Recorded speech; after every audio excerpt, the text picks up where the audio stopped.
تمكن منتخب السعودية من تفجير مفاجأة من العيار الثقيل في مباراته الأولى أمام الأرجنتين بعد الفوز عليه ب2-1 وتصدره لمجموعته برصيد 3 نقاط. فبعد أن كان منتخب السعودية متأخرا بهدف نظيف، عاد في الشوط الثاني وسجل هدفين عن طريق صالح الشهري في الدقيقة 48 وسالم الدوسري في الدقيقة 53 وبطريقة رائعة ليكسر بهذا الفوز سلسلة اللا هزيمة لمنتخب الأرجنتين، والتي دامت لأكثر من 36 مباراة متتالية، حيث تعود آخر خسارة لرفاق ليونيل ميسي إلى سنة 2019. وأصبح منتخب السعودية أول منتخب غير أوروبي يفوز على منتخب الأرجنتين في كأس العالم منذ فوز الكاميرون عليه سنة 1990.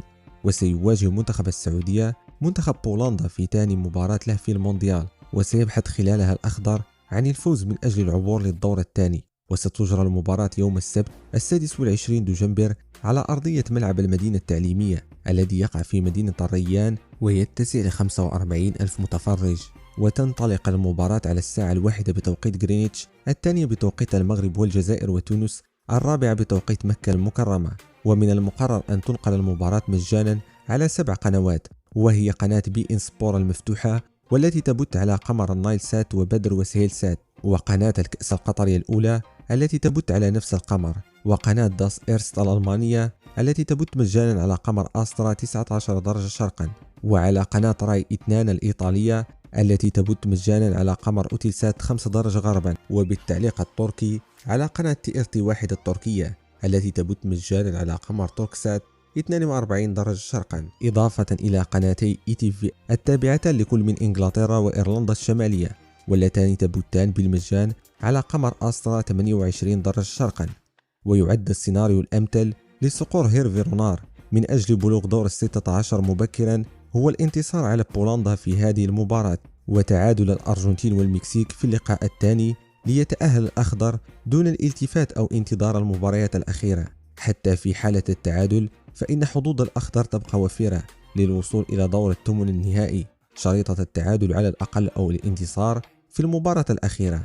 أما في حال الهزيمة أمام زملاء النجم روبرت ليفاندوفسكي، وهذا ما لا نتمناه، فإن السعودية ستكون مطالبة بالانتصار على المكسيك لضمان التأهل الرسمي أو التعادل معا على الأقل وانتظار النتائج الأخرى.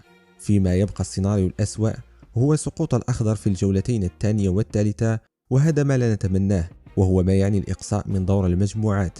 وستكون هذه المباراة بين السعودية وبولندا هي المواجهة 11 للمنتخب السعودية ضد المنتخبات الأوروبية في كأس العالم، بعدما سبق له أن واجه منتخب هولندا وبلجيكا والسويد في مونديال 1994 والذي أقيم بالولايات المتحدة الأمريكية، ومنتخبي الدنمارك وفرنسا في مونديال 1998 والذي أقيم بفرنسا، ومنتخب ألمانيا وإيرلندا في مونديال 2002 والذي أقيم مناصفة بين كوريا الجنوبية واليابان، ومنتخب إسبانيا وأوكرانيا في مونديال 2006 والذي أقيم بألمانيا، إضافة إلى منتخب روسيا والذي واجهه في مونديال 2018. وفي تاريخ المواجهات بين منتخبي السعودية وبولندا التقيا في 4 مباريات، كانت الأولى سنة 1994 في مباراة ودية وانتهت بفوز بولندا بهدف نظيف. وفي دجنبر من نفس العام وعلى أرضية ملعب الأمير فيصل بن فهد خسر المنتخب السعودي مواجهته الثانية أمام منتخب بولندا بثنائية نظيفة، ليتواجها مجددا على نفس الأرضية بعد 3 أيام، وينتهي اللقاء من جديد بفوز البولنديين ب2-1.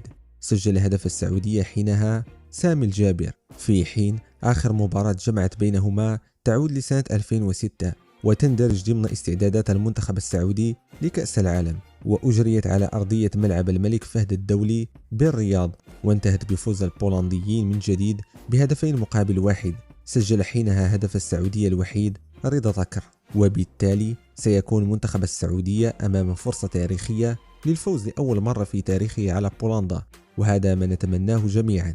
وسيغيب عن هذه المباراة سلمان الفرج وياسر الشهراني بسبب الإصابة التي تعرض لها اللاعبان في المباراة ضد الأرجنتين.